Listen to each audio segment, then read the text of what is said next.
اور آپ نے سن رکھا ہوگا تاریخ کے اوراق میں ایسی باتیں ہیں کہ ابراہیم علیہ السلام نے زندگی میں 3 جھوٹ بولے. کتنے جھوٹ بولے؟ 3 جھوٹ بندہ بولے اس کے پلے کیا رہ جاتا ہے؟ کوئی اس کی بات کا یقین نہیں کرتا. سب کی دعاؤں کو سننے والا، ہر حال میں سننے والا، ہر جگہ سننے والا، ہر چھوٹے بڑے کی سننے والا وہ کون ہے؟ صرف ایک اللہ. ہر کسی کی ہر وقت سنتا ہے، ہر کسی کو ہر جگہ پہ دیکھنے والا وہ بھی اللہ، ہر جگہ پہ ہر کسی کو اس کی ضرورت پوری کرنے والا بھی اکیلا اللہ. جی جو بندہ جہاں بھی جس حال میں بھی رات ہو دن ہو جب بھی پکارے، ہر کی پکار سن کر جواب دینے والا وہ اکیلا اللہ ہے. ہمارے پیغمبر نے فرمایا جب تو اپنے باپ کا چہرہ مسکرا کے دیکھتا ہے، تو اپنی ماں کا چہرہ مسکرا کے دیکھتا ہے، تو اللہ تجھے ایک حج مقبول کا ثواب دیتا ہے. کہ اگر رب کی راہ میں علائے کلمت اللہ کے لیے اگر اولاد بھی قربان کرنی پڑے تو اولاد بھی قربان کی جا سکتی ہے. جی جان بھی قربان کی جا سکتی ہے. اگر انڈیا کے خلاف ہو تب بھی، اسرائیل اگر حملہ کرے تو تب بھی. کہ ان ابراہیم کان امتن، میرا ابراہیم تو کان امتن. امتن کے اور بھی معنی ہیں لیکن میں خاص معنی کر رہا ہوں. شیخ القرآن نے معنی کیا. شیخ القرآن مولانا غلام اللہ خان نور اللہ مرکزہ، اللہ کروڑہا رحمتہ برسائے، جنہوں نے قرآن کا صحیح معنی مفہوم ہمارے دلوں کے اندر پہنچایا ہے. اگر نہ سادہ ترجمہ کر کے لوگ چلے جاتے ہیں. خاص معنی توحید والا معنی. مشہور بات یہ ہے کہ بت بنایا کرتا تھا، بیچا کرتا تھا، اور اپنے بیٹے ابراہیم کو بھی کہتا کہ تو بھی میرے ساتھ چل بازار میں کو بیچ. یہ مشہور بات ہے، مشہور ہو چکی، لیکن یہ بات دل کو نہیں لگتی. باپ سے بھی سوال کر دی یا ابا جی مر ربو کا، ابا جی بتاؤ تیرا رب کون ہے؟ تو ابا بھی ادھر ادھر دیکھتا ہے، کبھی کہتا ہے ستارے ہیں، کبھی سورج ہے، کبھی نمرود ہے. بیت اللہ کو تعمیر کر کے انہوں نے اللہ سے مانگا تھا ربنا وبعث فیہم رسولا، اللہ میں نے یہ تیرا گھر بنایا. وقال اللہ تبارک و تعالی فی مقام آخر وَاذْكُرْ فِي الْكِتَابِ مَرْيَمَ إِنَّهُ كَانَ صِدِّيقًا نَبِيًّا إِذْ قَالَ لِأَبِيهِ يَا أَبَتِ لِمَ تَعْبُدُ مَا لَا يَسْمَعُ وَلَا يُبْصِرُ وَلَا يُغْنِي عَنكَ شَيْئًا سبحان ربك رب العزة عما يصفون وسلام على المرسلين والحمد لله رب العالمين.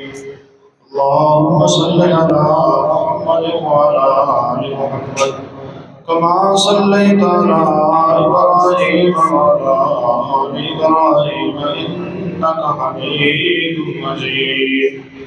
اللهم بارك على محمد وعلى آل محمد كما باركت على إبراهيم وعلى آل إبراهيم إنك حميد مجيد. رب اشرح لي صدري ويسر لي أمري واحلل عقدة من لساني يفقهوا قولي. انتہائی قابل احترام دوستو، عزیز ساتھی، کافی عرصے کے بعد یہ مل بیٹھنے کا موقع نصیب ہوا ہے. مفتی محمد ندیم صاحب مقدس العالی، اللہ ان کے علم میں، عمل میں، رزق میں برکت عطا فرمائے. جمعیت ارشاد التوحید و سنہ کا یہ درہ امتیاز ہے کہ کلیاں کلیاں میں ہر مسجد کے اندر، ہر موسم کے اندر جائیں اور قرآن مقدس کی تعلیم کو عام کر دیا جائے. ہر عام و خاص کو قرآن مقدس کی تعلیم اور درس اور علم سے آگاہی حاصل ہو جائے۔ یہی مقصد ہے ہر جگہ پہ جانے کا۔ یہ جو کہ حج کے ایام ہیں، قربانی کا موسم ہے، اور یہ قربانی ہمیں ابراہیم علیہ السلام اور اسماعیل علیہ السلام کی یاد تازہ کرتی ہے۔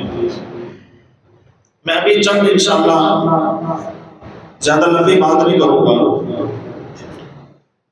چند لمحوں کے اندر ابراہیم خلیل اللہ علیہ السلام کی زندگی کے چند پہلو ذکر کروں گا، اور آپ اس سے سمجھ جائیں گے کہ ابراہیم خلیل اللہ علیہ السلام کو معمولی ہستی بہت اللہ ہستی ہے۔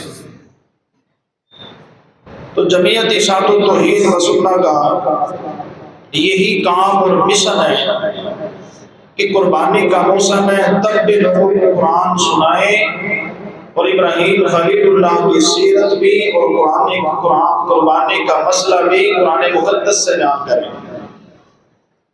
حج کا موسم ہو تو حج کا مسئلہ بھی قرآن مقدس سے، رمضان کا مہینہ آئے تو روزوں، سیام، تراویح، جتنے بھی مسائل ہیں تب بھی قرآن کی طرف سے، ربیع الاول کا مہینہ آ جائے تب بھی پیغمبر کی سیرت ہوگی قرآن مقدس سے۔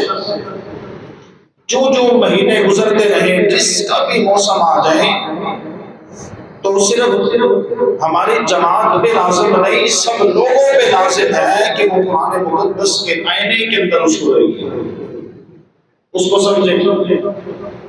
اس لیے کہ جو سیرت، جو مسائل، جو احکام، جو مسئلہ قرآن ذکر کر دیتا ہے، دنیا کی کوئی اور کتاب وہ ذکر نہیں کر سکتا۔ جو پیغمبر کا واقعہ ابراہیم خلیل اللہ ہو، اسماعیل ذبیح اللہ ہو، محمد الرسول اللہ ہو، جو مسئلہ قرآن نے ذکر سچا اور سچا کر دینا ہے، وہ دنیا کی کوئی اور سیرت کی کتاب نہیں کر سکتی۔ تو اس لیے یہ قربانی کے ایام ہیں، اور قربانی ابراہیم علیہ السلام اور اسماعیل علیہ السلام کی یاد تازہ کرتی ہے۔ ابراہیم خلیل اللہ علیہ السلام یہ جد الانبیاء ہیں، نبیوں کے باپ ہیں، اور جب سے یہ آئے اس کے بعد جتنے بھی ہزاروں پیغمبر آئے وہ سب انہی کی نسل میں سے آئے ہیں۔ دو ان کے بیٹے ہیں، اسماعیل علیہ السلام اور اسحاق علیہ السلام۔ عیسیٰ علیہ السلام تک جتنے بھی انبیاء آئے وہ سب اسحاق علیہ السلام کی نسل سے۔ آخری پیغمبر، امام الانبیاء، خاتم النبیین، سارے نبیوں کا سردار پیغمبر، اللہ کا محبوب پیغمبر، شفیع المذنبین پیغمبر، حسین و جمیل پیغمبر، جس کی دعاؤں کے ثمرے سے آج ہم اس دھرتی پہ چل رہے ہیں، جس کی وجہ سے ہمیں قرآن ملا، جس کی وجہ سے ہمیں قربانی ملی، جس کی وجہ سے ہمیں آسان سے آسان شریعت کے احکام ملے، جس کی وجہ سے یہ امت ساری امتوں کی سردار بن گئی، جس کی وجہ سے یہ امت کل قیامت کے دن سب سے پہلے جنت میں جائے گی۔ امام الانبیاء پیغمبر، یہ بھی حضرت اسماعیل علیہ السلام کی نسل میں سے آئے۔ تو ابراہیم اور اسماعیل تو باپ بیٹے ہیں، ان کی یاد تازہ ہوتی ہے قربانی سے، اور حج کے موسم کے اندر تو ان کی یاد بڑی عروج میں ہوتی ہے، اور قرآن مقدس بھی جگہ جگہ ان کا تذکرہ کرتا ہے۔ تقریباً 25 صورتوں میں اللہ نے، کتنی صورتوں میں؟ 25 صورتوں میں جگہ جگہ اللہ نے کہیں تھوڑا سا، کہیں تفصیل سے ابراہیم خلیل اللہ کا تذکرہ کیا ہے۔ کیوں کیا ہے؟ اس لیے کیا، اس کی مفسرین نے بڑی وجوہات ذکر کی ہیں کہ اللہ ابراہیم خلیل اللہ کا زیادہ تذکرہ کیوں کرتے ہیں۔ اس کی بہت ساری وجوہات ذکر کی، ان میں سے ایک وجہ یہ بھی ہے کہ ابراہیم خلیل اللہ وہ ہستی ہیں جن کو دنیا کے سارے مذہب والے مانتے ہیں، یہودی ہیں تب بھی، عیسائی ہیں تب بھی، مشرکین مکہ ہیں تب بھی، مسلمان ہیں تب بھی۔ سب ابراہیم علیہ السلام کو مانتے ہیں، اپنے آپ کو ابراہیم بھی کہتے ہیں، تو اس لیے اللہ ابراہیم علیہ السلام کا تذکرہ جگہ جگہ پہ کرتے ہیں کہ اگر تم اپنے آپ کو ابراہیم بھی کہتے ہو تو پھر ابراہیم کے مذہب کی بھی پیروی کرو، اس کے عقیدے کی پیروی کرو، اس کے مذہب کی پیروی کرو۔ اور یہ جو آخری پیغمبر آیا ہے، انمول ہیرا آیا ہے، یہ بھی ابراہیم خلیل اللہ کی دعاؤں کا ثمرہ ہے۔ بیت اللہ کو تعمیر کر کے انہوں نے اللہ سے مانگا تھا، ربنا وبعث فیہم رسولا، اللہ میں نے یہ تیرا گھر بنایا، میں اور میرا بیٹا دونوں کام کرتے رہے، اتنا خوبصورت گھر بنایا، اور اللہ مکان تو خوبصورت اسی وقت لگتے ہیں جب اس کے رہنے والے مکین بھی خوبصورت ہوں۔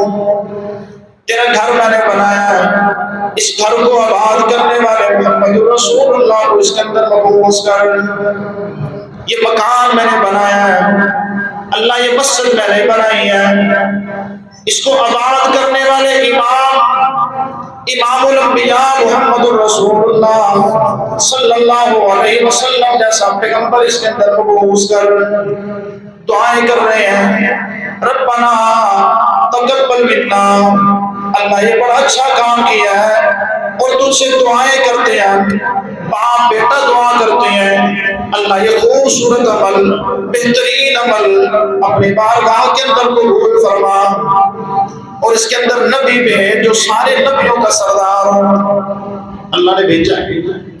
جی ابراہیم خلیل اللہ کی دعاؤں کا ثمرہ۔ تو میں عرض کر رہا تھا کہ ابراہیم خلیل اللہ یہ کیا ہستی ہیں، کون سی ہستی ہیں، مقام کیا ہے، مختصر سی باتیں عرض کر دو، ایسے مفتی صاحب آپ کو سناتے رہتے ہوں گے۔ ابراہیم علیہ السلام نے جس معاشرے میں، جس گھرانے میں، جس ملک میں آنکھ کھولی ہے، ہوش سنبھالا ہے، پرورش پائی ہے، تربیت پائی ہے، وہ پورے کا پورا معاشرہ، گھرانہ، حکومت شرک کی دلدل کے اندر دھنس چکے تھے اور شرک کی بو سے متعفن ہو چکے تھے۔ یہ اللہ کی قدرت ہے کہ اللہ نے ایسے برے معاشرے کے اندر ایک بہترین انسان کو پیدا کیا۔ جی ان کا باپ آزر بھی، دو تفسیریں ہیں، ان کا باپ آزر بھی مشہور بات یہ ہے کہ بت بنایا کرتا تھا، بیچا کرتا تھا، اور اپنے بیٹے ابراہیم کو بھی کہتا کہ تو بھی میرے ساتھ چل بازار میں ان کو بیچ۔ یہ مشہور بات ہے، مشہور ہو چکی، لیکن یہ بات دل کو نہیں لگتی، اس لیے نہیں لگتی جس طرح بتوں کو بنانا، پوجنا یہ شرک ہے، کبیرہ گناہ ہے، اسی طرح ان کو بیچنا بھی یہ بھی گناہ ہے۔ جس طرح شراب کو پینا حرام ہے، کبیرہ گناہ ہے، اسی طرح شراب کو بیچنا بھی یہ بھی کبیرہ گناہ ہے۔ اور اللہ کا پیغمبر جو ہوتا ہے وہ 55 سے لے کے نبوت تک، پھر فوت ہونے تک کبیرہ صغیرہ چھوٹے بڑے سب گناہوں سے معصوم ہوتا ہے، اس لیے یہ بات ہمارے دل کو نہیں لگتی۔ اور ابراہیم علیہ السلام کا باپ، تفسیر ابو سعود والے نے خوبصورت بات لکھی جو دل کو لگ گئی، فرماتے ہیں کہ ابراہیم خلیل اللہ کا جو باپ آزر تھا یہ کوئی پڑھائی نہیں تھا، یہ کوئی بت تراشنے والا بندہ نہیں تھا، یہ عراق کے اندر بہت بڑا پیر تھا، گدی نشین تھا، پیر تھا، لوگ اس کے مرید تھے، حتیٰ کہ وقت کا بادشاہ نمرود بھی اس کا مرید تھا۔ اب جس کی حکومت ہی مرید ہو اس کے کیا کہنے ہیں، اتنا بڑا پیر، نمرود بادشاہ بھی مرید۔ مفسرین نے فرمایا کہ لوگ بت بنا بنا کے لاتے اور لائن لگ جاتی، اور آزر ان کے سروں پہ ہاتھ رکھتا، جس بت کے سر پہ آزر کا ہاتھ لگ جاتا اس بت کی مانگ بڑھ جاتی۔ یہ بڑی کرنے والا ہے، بڑی پہنچی ہوئی سرکار ہے، اس کے سر پہ آزر کا ہاتھ لگا ہے۔ پھر نمرود جب تخت لگاتا، دربار لگاتا، تو سب سے پہلے اس کے سر پہ تاج آزر رکھا کرتا ہے۔ آزر گویا کہ نمرود جو کام بھی کرتا ہے آزر کے مشورے سے، اب یہ اس کا پیر ہے، تو یہ بہت بڑا پیر تھا۔ اس گھرانے کے اندر ابراہیم خلیل اللہ نے پرورش پائی ہے، آنکھ کھولی ہے۔ اللہ فرماتے ہیں لوگوں یہ نہ سمجھنا کہ میرا خلیل بھی شاید ان کی طرف مائل تھا، شاید بت بیچا کرتا تھا، شاید کسی کو کبھی دعوت دی ہو، ان کے کاموں میں ملوث رہا ہو۔ نانا وَلَقَدْ آتَيْنَا إِبْرَاهِيمَ رُشْدَهُ مِنْ قَبْلُ، میں نے اپنے خلیل کو بچپن سے ہی توحید پرست پیدا کیا ہے۔ اس نے ایسا کام نہیں کیا، بچپن سے ہی توحیدی فہم و فراست رکھنے والے عقل مند دھنا انسان تھے۔ کیسے؟ مورخین یہ بات نقل کرتے ہیں کہ چھوٹا سا بچہ ہے، اپنی ماں سے سوال کرتا ہے، ماں جی بتاؤ ہمارا رب کون ہے؟ ماں کہتی ہے کہ ہمارا رب کون ہے؟ تیرا باپ ہی ہوگا جو گھر کا خرچہ چلاتا ہے، تیرا باپ رب ہے۔ تو بیٹا پھر سوال کرتا، اماں جی باپ ہمارے ابا جی کا رب کون ہے؟ وہ سوچ میں پڑ گئی، کبھی کہتی ہے نمرود ہے، کبھی کہتی ہے ستارے ہیں، یہ سورج اور چاند ہے۔ اچھا، ماں لاجواب ہو گئی۔ ابا جی گھر میں آئے تو ماں شکایتاً کہتی ہے کہ تیرا بیٹا سارا دن بیلا رہتا ہے، فارغ رہتا ہے، بڑے بڑے عجیب سوال کرنے لگا ہے، اور میرے پاس اس کے جواب کوئی نہیں ہے، تو اس کے جواب دے۔ باپ سے بھی سوال کر دی، یا ابتی مر ربو کا، ابا جی بتاؤ تیرا رب کون ہے؟ تو ابا بھی ادھر ادھر دیکھتا ہے، کبھی کہتا ہے ستارے ہیں، کبھی سورج ہے، کبھی نمرود ہے۔ اس نے کہا اگر نمرود رب ہے تو نمرود بھی مخلوق ہے، نمرود کا رب کون ہے؟ لاجواب ہو گئے، کوئی جواب نہیں۔ اللہ نے جگہ جگہ تذکرہ کیا، دیکھو میرا خلیل بچپن سے ہی توحید پرست ہے، کبھی ماں کو سمجھاتا ہے، کبھی باپ سے مخاطب ہے، کبھی ساری قوم کو مخاطب کرتا ہے، اور کبھی کبھی وقت کی حکومت کو بھی خطاب کرتا ہے۔ نمرود کو بھی خطاب کیا اور نمرود کو بھی لاجواب کر کے رکھ دیا۔ ساری قوم کو میرے خلیل نے ہرا دیا، اور اکیلا ہی اتنا کام کر گیا جتنی بہت بڑی جماعت کام کرتی ہے۔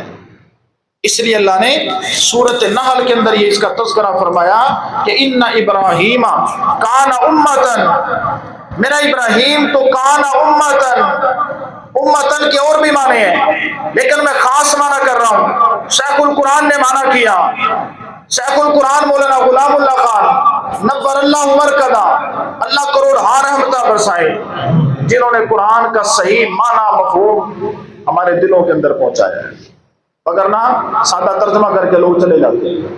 خاص معنی، توحید والا معنی، ہر آیت سے توحید کو ثابت کرنے والے۔ فرماتے کہ ان ابراہیم کان امتن، ابراہیم خلیل اللہ تو کان امتن، امت تھا، مطلب جتنا ایک بہت بڑی جماعت مل کے کام کرتی ہے اتنا اکیلا ابراہیم ہی کر گیا ہے۔ اس لیے اللہ فرماتے کان امتن، میرا خلیل تو امت تھا، امت جتنا کام کر گیا، قانتا للہ حنیفا ولم یک من المشرکین، وہ مشرکوں میں سے نہیں تھا۔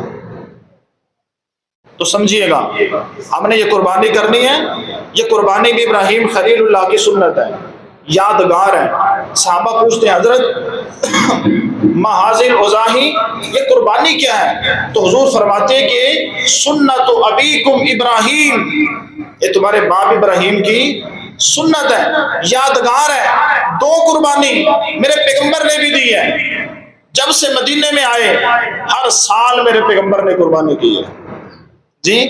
حالانکہ پیغمبر کو بڑے لینڈ لارڈ، بڑے جائیداد والے، بڑے بینک بیلنس رکھنے والے کوئی نہیں تھے۔ فقر و فاقہ اٹھائیے گا، بخاری مسلم اٹھائیے گا، ذخیرہ حدیث اٹھائیے گا۔ امی فرماتی ہے کہ کبھی ہم نے یہ نہیں دیکھا کہ لگاتار ہمارا چولہا چلتا ہو، کبھی کئی کئی دن تک چولہا ہی نہیں چلتا تھا۔ فقر و فاقہ ہے، گھر میں کھانا کوئی نہیں، ایک وقت ہے تو دوسرے وقت کوئی نہیں، لیکن میرا پیغمبر ہر سال قربانی کر رہا ہے۔ سبق مل گیا، پیغمبر کی سیرت سے مل گیا، قربانی کر، ہر سال کر، ہر بندہ کرے جو صاحب استطاعت ہے، جو صاحب استطاعت ہے۔ مسائل احکام مفتی صاحب ذکر کریں گے انشاءاللہ، میں مختصر کر رہا ہوں۔ جس بندے نے صدقۃ الفطر دیا، صدقۃ الفطر دیا رمضان میں، اس بندے پہ قربانی بھی واجب ہے۔ قربانی کریں، ہر صاحب استطاعت کرے، ہر مالدار بندہ کرے، قربانی کرنی چاہیے۔ کیوں کرنی چاہیے؟ اس لیے کرنی چاہیے کہ اللہ کے پیغمبر نے فرمایا کہ ان دنوں میں، ان ایام میں قربانی جتنا محبوب عمل اللہ کے ہاں اتنا بڑا عمل ہی کوئی نہیں ہے۔ اس سے محبوب اور کوئی عمل ہے ہی کوئی نہیں۔ سب سے زیادہ اللہ کے ہاں پسندیدہ عمل اور کام ہے تو وہ کون سا ہے؟ قربانی ہے۔ کرنا چاہیے، کوشش کرنی چاہیے۔ ہم ادھر ادھر پیسے بہت سے ضائع کر دیتے ہیں، اگر ہم ان کو بچا کے رکھیں اور ان دنوں میں قربانی کا عمل کریں تو اللہ کے ہاں سب سے محبوب عمل یہی ہوگا۔ تو نبی علیہ السلام ہر سال قربانی کرتے ہیں، اور نبی علیہ السلام اپنی طرف سے بھی کرتے ہیں اور ساری امت کی طرف سے بھی کیا کرتے تھے۔ 2 قربانیاں جی، تو ہمیں یہاں سے بھی سبق مل گیا، قربانی جو مجھ پہ واجب ہے اس کو بھی کر، اور جو ہمارے فوت شدہ چلے گئے، چھوڑ گئے ہم سب کے لیے، ساری جائیداد چھوڑ گئے، ہر چیز چھوڑ گئے، تو کم از کم سال میں 1 مرتبہ ان کے لیے قربانی بھی، یہ مستحب ہے۔ پہلے واجب ادا کریں، پھر مستحب بھی دیجیے تاکہ ان کی روح کو سکون ملے، راحت ملے، وہ بھی راحت کی زندگی جیے، ان کو اللہ کی طرف سے رحمتوں کی برکھا مل جائے۔ تو میں عرض کر رہا تھا، قربانی کر، ہر بندہ کرے، اللہ کے ہاں محبوب ہے۔ پھر ذی الحج کے دن ہے، اور ذی الحج کا پہلا عشرہ تو اللہ ان پہلے 10 دنوں کی قسم قرآن میں کھاتے ہیں، والفجر ولیال عشر، مجھے 10 راتوں کی قسم ہے۔ ان 10 راتوں سے مراد ذی الحج کی پہلی 10 راتیں اللہ قسم کھا رہے ہیں، اور قسم کسی چھوٹی چیز کی نہیں کھائی جاتی۔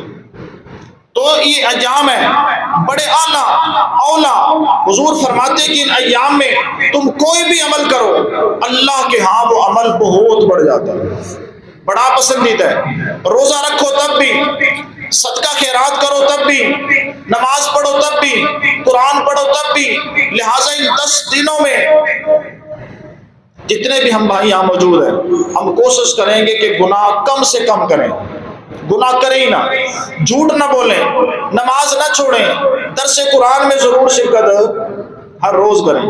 کرنی چاہیے کہ نہیں جی؟ نہیں چھوڑ دیں، آپ کام چھوڑ دیں۔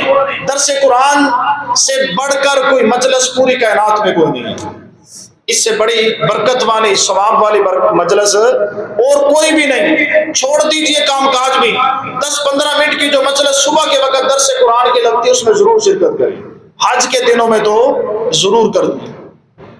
اچھا جی، مختصر بات، یہ قربانی کرنی چاہیے، ثواب عمل ہے، بہت بڑا عمل ہے۔ حضور فرماتے موٹے تازے جانور دو تاکہ پل صراط پہ تمہاری سواریاں بن جائیں۔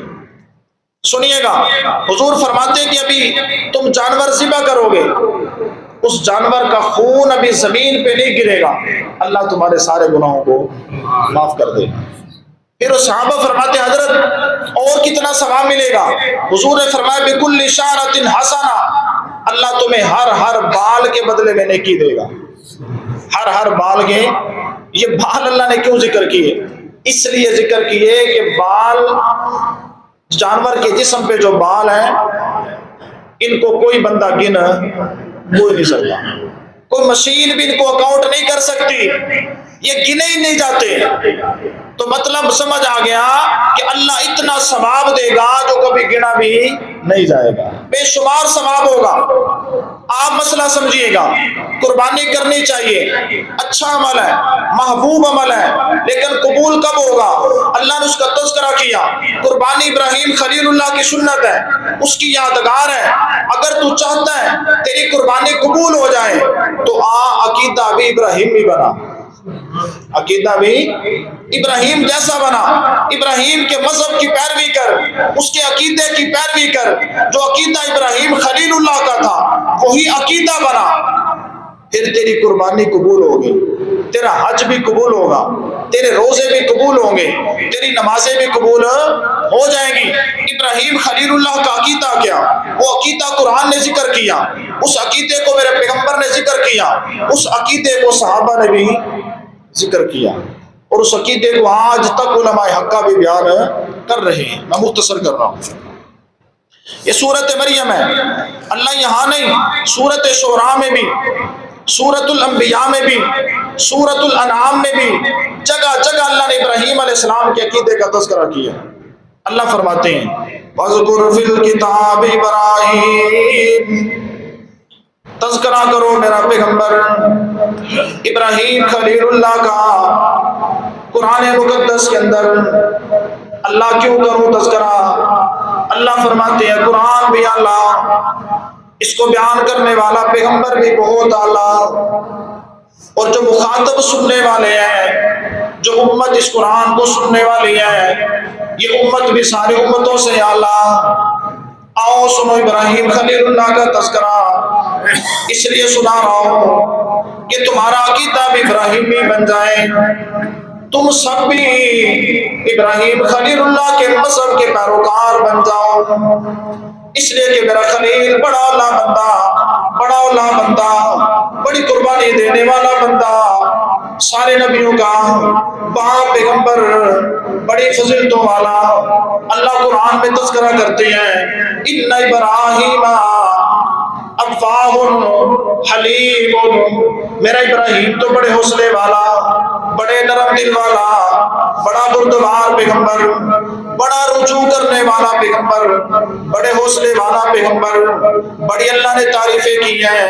کرو میرا پیغمبر اس کا تذکرہ، تاکہ اعلیٰ اولا سردار امت کے دلوں کے اندر بھی ابراہیم خلیل اللہ کے مذہب کی اہمیت بیٹھ جائے، یہ بھی وہی جذبہ رکھنے والے بن جائیں جو جذبہ ابراہیم خلیل اللہ کے اندر تھا، جو جذبہ قربانی کا، جو جذبہ قربانی کرنے کا ابراہیم خلیل اللہ کے دل میں تھا۔ دیکھو میرے خلیل نے اپنے بیٹے کے گلے پہ چھری چلائی ہے، کتنا جذبہ ہے، بڑا جذبہ ہے۔ آج تک اس کی مثال دنیا میں نہیں ملتی۔ لوگ مال دیتے ہیں، پیسہ دیتے ہیں، جانیں دیتے ہیں، لیکن اپنی اولاد کو آج تک کوئی مثال نہیں ہے جی۔ اس لیے اللہ فرماتے ہیں میرا پیغمبر اس کا تذکرہ کر، تاکہ لوگوں کے دلوں کے اندر یہ جذبہ بیٹھ جائے کہ اگر رب کی راہ میں اعلی کلمت اللہ کے لیے اگر اولاد بھی قربان کرنی پڑے تو اولاد بھی قربان کی جا سکتی ہے جی، جان بھی قربان کی جا سکتی ہے۔ اگر انڈیا کے خلاف ہو تب بھی، اسرائیل اگر حملہ کرے تو تب بھی جہادی جذبہ پیدا ہو جائے، جان قربان کرنے کا جذبہ پیدا ہو جائے، مال قربان کرنے کا جذبہ بھی بوڑھوں کے اندر بھی، جوانوں میں بھی، بچوں میں بھی یہ جذبہ پیدا ہوگا جب تم ابراہیم علیہ السلام کے مذہب کی پیروی کرو گے، سچا جذبہ جی۔ اور یہ موسم قربانی کا بھی ہے اور یہ موسم جہاد کا بھی چل رہا ہے جی۔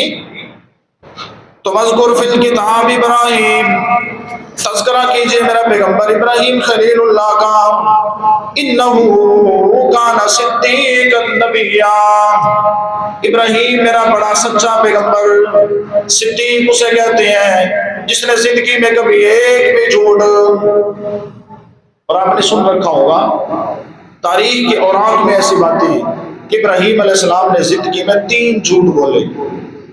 کتنے جھوٹ بولے؟ 3 جھوٹ بندہ بولے اس کے پلے کیا رہ جاتا ہے، کوئی اس کی بات کا یقین نہیں کرتا جی۔ صدیق اسے کہتے ہیں جس نے زندگی میں ایک بھی جھوٹ نہیں بولا۔ وہ 3 کون کون سے ہیں؟ مفتی صاحب اس کی وضاحت کریں گے انشاءاللہ کبھی جمعے میں، آپ سنو گے وہ جھوٹ نہیں ہے، وہ سچ ہے، لوگوں کو مغالطہ لگا ہے، اس لیے کہ قرآن کہتا ہے ابراہیم خلیل اللہ سچا ہے، تاریخ کہتی ہے جھوٹا ہے۔ ہم نے کس کی ماننی ہے؟ قرآن کی۔ تاریخ کہتی ہے کہ صحابہ ٹھیک نہیں، لیکن قرآن کہتا ہے کہ سارے صحابہ سچے اور جنتی ہیں. ہم نے کس کی ماننی ہے؟ قرآن کی. انہو کان صدیقا نبیّا، وہ بڑا سچا نبی تھا. اپنے باپ سے کہتا ہے، خطاب کرتا ہے، ابا جی چھوڑیے، یہ کس مذہب کے پیچھے لگے ہو، یہ کیا کرنے لگے ہو؟ اپنے ہاتھوں سے بنا بنا کے، ہتھوڑے مار مار کے جو معبود بنا رکھے ہیں، سنو یہ معبود تمہاری ایک بات بھی سنتے اور دیکھتے بھی اور تمہیں بیٹے بھی دے سکتے کوئی نہیں. اذ قال لأبیہ، فرمائے ابراہیم علیہ السلام نے اپنے ابا جی سے، یا ابتی، باپ حالانکہ ظالم بھی ہے، مشرک بھی ہے، لیکن بڑے ادب اور بڑے پیار سے اپنے ابا کو خطاب کرتے ہیں، یا ابتی، اے میرے ابا جی. تو مسئلہ قرآن نے سمجھا دیا کہ باپ جیسا کیسا بھی ہو، اس کا ادب لازمی کرنا ہے، اس کا احترام بھی لازمی کرنا ہے. ہمارے پیغمبر نے فرمایا، جب تو اپنے باپ کا چہرہ مسکرا کے دیکھتا ہے، تو اپنی ماں کا چہرہ مسکرا کے دیکھتا ہے، تو اللہ تجھے ایک حج مقبول کا ثواب دیتا ہے، ایک مقبول حج کا ثواب دیتے ہیں. ایک بچہ بیدار ہوا صبح کی، اس کے دل میں نیت یہ ہے، آج میں نے اپنے ابا کی بات ماننی ہے، اپنی ماں کی بات ماننی ہے، ان کا ادب کرنا ہے، تو اللہ اس بندے کے لیے جنت کے 2 دروازے کھول دیتا ہے. اور جو اس نیت سے اٹھا کہ آج میں نے اپنے ماں باپ کی نافرمانی کرنی ہے، ان کی بات نہیں ماننی، تو اللہ اس بندے کے لیے جہنم کے 2 دروازے کھول دیتا ہے.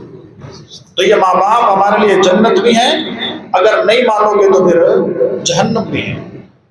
یا بتی، اے بجی، لما تعبدو، کیوں عبادت کرتے ہو، ماں ان معبودوں کی، لا یسمعو، جو سنتے کوئی نہیں، ولا یبصرو، اور دیکھتے بھی کوئی نہیں. کون آیا قبر میں، کیا اس نے پکارا ہے، کتنی دیگیں دی ہے، کتنا دودھ لے کے آیا ہے، کس گاڑی میں آیا ہے، کتنے پیسے لے کے آیا. لا یسمعو ولا یبصرو، دیکھتے بھی کوئی نہیں اور سنتے بھی کوئی نہیں. قرآن اس کا تذکرہ کر رہا ہے. ولا یغنی عنک شیئا، اور یہ تیرا ذرہ بھی فائدہ کوئی نہیں کر سکتے. ڈھیریاں تو ڈھیری رہیں، ڈھیریاں تو دور ہو گیا نا، ترقی کر گیا مذہب. اب تو لوگ جہاں قبروں کا احترام کرتے تھے، ڈرتے سہمتے تھے، اب تو لوگ درختوں سے بھی ڈرنے لگے ہیں. ایسے ہے کہ نہیں ہے؟ درختوں پہ ہاتھ نہ لگانا، اس کی ٹہنی نہ توڑنا، بابا لات توڑے گا، بابا نقصان کرے گا، بابا یہ کرے گا. اب اور ترقی ہو گئی، لوگ جہاں شجر و حجر سے ڈرنے لگے تھے، اب لوگ زمینوں سے بھی، زمین کے ٹکڑوں سے بھی ڈرنے لگے ہیں. میری گل سمجھ آ رہی ہے؟ اے زمین پکی ہے، اے زمین کچی ہے، کہندے نے کہ نہیں کہندے؟ پکی جگہ ہے، اتنے انج نہ کرے آجے، اتنے فلاں نے پیشاب کیتا ہے، انج ہو گیا، نقصان ہو گیا. یہ کیا ہے؟ کہاں پڑھا ہے؟ کس سے سنا ہے؟ کہیں سے پڑھا نہیں ہے، کہیں بھی لکھا ہوا نہیں ہے. جب انسان اللہ سے تعلق توڑتا ہے اور جب شرکیہ جراثیم اس کے دل میں جگہ پاتے ہیں، تو پھر وہ کبھی ڈھیریوں سے ڈرے گا، کبھی درختوں سے ڈرے گا، کبھی پکی کچی جگہوں سے بھی اس کو ڈر لگنے لگے گا. یہ ساری دھرتی اللہ کی ہے، یہ ساری زمین اللہ کی ہے، یہ پکی کچی کچھ بھی، یہ کچھ بھی نہیں ہے.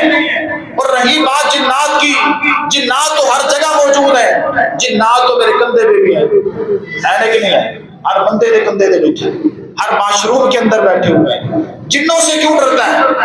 اللہ نے تجھے اعلیٰ بنایا، اللہ نے ساری مخلوق پہ تجھے برتری دی ہے، اور تو اپنی نچلی مخلوق سے ڈرنے لگا ہے. آج صرف رب سے ڈر، آج صرف اللہ سے ڈر. نہ پھر تجھے جنوں سے ڈر لگے گا، نہ شجر و حجر سے ڈرے گا، نہ پکی کچی جگہوں سے ڈرے گا، نہ تجھے تعویذوں کا ڈر ہوگا، نہ تجھے درود کا ڈر ہوگا، نہ تعویذ گھٹنوں سے ڈرے گا. اس لیے کہ تیرے دل میں ڈر ہے تو صرف کس کا ہے؟ اللہ کا. اور اس کائنات میں ہر ذرہ رب کے حکم کے بغیر ہل سکتا کوئی نہیں. کوئی جگہ کسی کو نقصان نہیں دے سکتی، کوئی ڈھیری والا کسی کا نقصان نہیں کر سکتا، کوئی درخت بھی کسی کا نقصان کوئی جانور میں کسی کا نقصان، کسی جانور میں نحوست کوئی نہیں، کسی شجر و حجر میں نحوست کوئی نہیں، کسی جگہ کے اندر بھی نحوست، کسی مہینے کے اندر بھی نحوست کوئی نہیں، کسی دن کے اندر بھی نحوست۔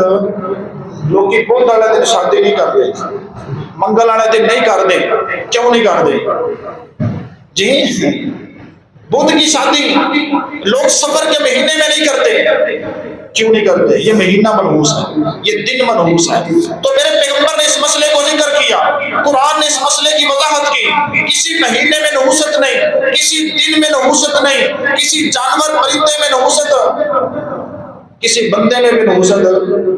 ایک گل بڑی مشہور ہے، جدوں نے تیرا منہ ویکھیا نا تے میرا انج ہو گیا، پتہ نہیں صبح دا کیدا منہ ویکھیا، کیڑا میرا بندہ میرے متھے لگ گیا ہے، دکان نہیں چل رہی۔ یہ بات ہے کہ نہیں ہے؟ ہمارے دلوں میں ہے۔ کسی انسان میں بھی نحوست کوئی نہیں، ہر چیز رب کی بنائی ہوئی اور اللہ کی بنائی ہوئی کوئی چیز خراب، ناقص، منحوس نہیں ہو سکتی۔ آپ مسئلہ سمجھ، منحوس ہے تو تیرے اپنے گناہ ہے، منحوس اپنے گناہ میرے جو میرے دل میں ہے۔ میں نے قرآن کبھی نہیں پڑھا، میں نے نماز نہیں پڑھی، میں نے زکوٰۃ نہیں دی، میں فراڈ کرتا ہوں، شراب پیتا ہوں، دھوکہ دیتا ہوں، لوگوں کا مال ہڑپ کرتا ہوں، بہنوں کا حصہ نہیں دیتا، بیٹوں کو نہیں دیتا، رشتہ داروں کو تنگ کرتا ہوں، پڑوسیوں کو تنگ کرتا ہوں۔ آج تیرے یہ سارے اعمال منحوس ہیں، تو لوگوں کے ذمہ لگا رہا ہے، درختوں کے ذمہ لگا رہا ہے، جگہوں کے ذمہ لگا رہا ہے۔ یہ عمل منحوس ہے، یہ گناہ منحوس ہے۔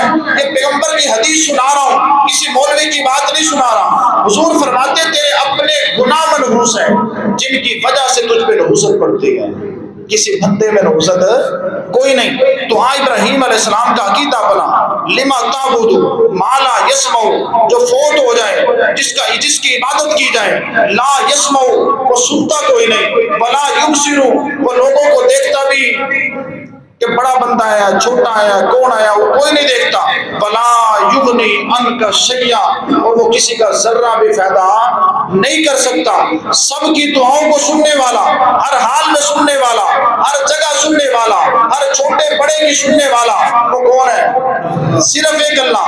ہر کسی کی ہر وقت سنتا ہے، ہر کسی کو ہر جگہ پہ دیکھنے والا وہ بھی اللہ، ہر جگہ پہ ہر کسی کو اس کی ضرورت پوری کرنے والا بھی اکیلا اللہ۔ جی جو بندہ جہاں بھی جس حال میں بھی، رات ہو دن ہو، جب بھی پکارے، ہر کی پکار سن کر جواب دینے والا وہ اکیلا اللہ۔ داتا کون ہے؟ لجپال کون ہے؟ غریب نواز کون ہے؟ حاجت روا کون ہے؟ عزتیں دینے والا، بیٹے دینے والا، کشتیوں کو پار لگانے والا، عزت اور ذلت دینے والا، بادشاہی دینے والا، اولاد لینے والا، دینے والا، عزت دینے والا، یہ ساری صفتیں کس کی ہیں؟ صرف ایک اللہ کی۔ اگر یہ صفتیں کسی اور کے اندر بھی مانو گے تو یہی شرک ہے، یہی ابراہیم علیہ السلام کے مذہب کی مخالفت ہے، اور جو مذہب کی مخالفت کرے گا اس کی قربانی قبول نہیں۔ سنیے گا، اگر قربانی کی مقبولیت چاہتے ہو تو مذہب ابراہیمی، ملت ابراہیمی، عقیدہ ابراہیمی اپنانا پڑے گا، اور 7 حصے دار جو بندے ہیں، 7 حصے دار، ان 7 کا عقیدہ بھی ایک ہونا چاہیے۔ اس لیے کوشش کریں، جو بندہ قربانی کر رہا ہے اپنی نیت کو صاف کر لے، اپنی نیت میں اخلاص پیدا کرے، ریاکاری نہ ہو، حرام کی کمائی نہ ہو، نیت صرف یہ ہے کہ ہمارا رب راضی ہو جائے، تقوی دل میں، اللہ کا ڈر دل میں ہو، اور 7 حصے داروں کا مذہب بھی عقیدہ بھی ایک ہونا چاہیے۔ اللہ سے دعا ہے عمل کی توفیق عطا فرمائے۔